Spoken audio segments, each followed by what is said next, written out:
देवरानी का 2 मिनट और जेठानी का 2 घंटे का टिफिन। एक घर में 2 बहुएं रहती थीं। देवरानी का नाम रिया था और जेठानी का नाम सुनीता था। दोनों एक ही घर में रहती थीं, लेकिन उनके काम करने का तरीका अलग था। रिया को जल्दी काम खत्म करना पसंद था। वह सोचती थी कि आज के समय में सब कुछ फटाफट होना चाहिए। सुनीता आराम से और समय लेकर काम करती थी। वह मानती थी कि घर का खाना प्यार और धैर्य से बनना चाहिए।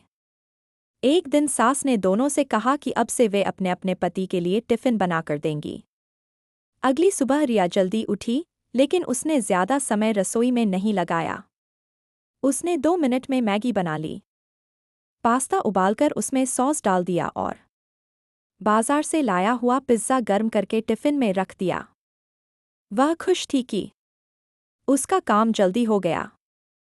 दूसरी तरफ सुनीता सुबह बहुत जल्दी उठ गई। उसने आटा गूंथा, दाल चढ़ाई, सब्जियां काटीं, आराम से दाल बनाई, सब्जी बनाई और गरम गरम रोटियां सेंकी। उसने टिफिन में थोड़ा सलाद भी रखा। उसे करीब 2 घंटे लगे, लेकिन वह संतुष्ट थी। रिया ने उसे देखकर कहा, भाभी, आप रोज इतना टाइम क्यों लगाती हैं? इतना मेहनत करने की क्या जरूरत है?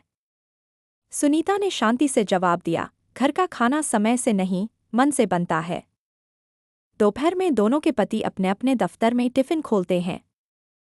रिया के पति ने जब टिफिन खोला तो पहले तो उन्हें अच्छा लगा। मैगी, पास्ता और पिज्जा देखकर वे मुस्कुराए। लेकिन कुछ देर बाद उन्हें भारीपन महसूस हुआ। उन्होंने थोड़ा सा खाया और बाकी छोड़ दिया। उनके मन में आया कि रोज ऐसा खाना खाना ठीक नहीं है। उधर सुनीता के पति ने जब टिफिन खोला तो उन्हें दाल और रोटी देखकर बहुत अच्छा लगा। उन्हें घर की याद आ गई। उन्होंने आराम से सारा खाना खा लिया। उनके साथ काम करने वाले लोग भी बोले कि घर का खाना सबसे अच्छा होता है। शाम को जब दोनों घर लौटे तो टिफिन भी साथ लाए। रिया ने देखा कि उसका टिफिन आधा भरा हुआ है। उसे अच्छा नहीं लगा। उसे गुस्सा आ गया। उसने अपने पति से पूछा, आपने खाना पूरा क्यों नहीं खाया? उसके पति ने शांत स्वर में कहा, खाना खराब नहीं था, लेकिन रोज बाहर जैसा खाना अच्छा नहीं लगता। कभी कभी सादा घर का खाना ज्यादा अच्छा लगता है। रिया को यह बात सुनकर बुरा लगा। उसे लगा कि शायद उसके काम की कद्र नहीं हुई। फिर उसने देखा कि सुनीता का टिफिन बिल्कुल खाली है। यह देखकर उसका गुस्सा और बढ़ गया। उसे लगा कि सबको सिर्फ जेठानी का ही खाना पसंद आता है। रात को रसोई में उसने सुनीता से कहा, आप इतना सब बनाती हैं, इसलिए सब आपकी तारीफ करते हैं। सुनीता ने शांत होकर कहा, मैं किसी से मुकाबला नहीं कर रही।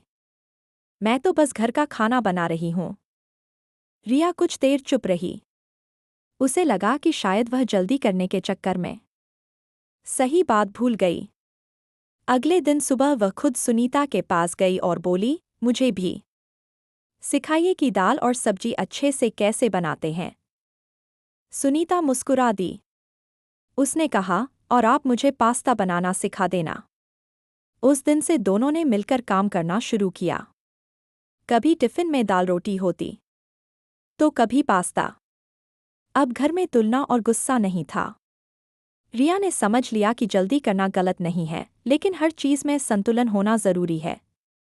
कहानी की सीख यही है कि काम का मूल्य समय से नहीं, सोच और भावना से होता है।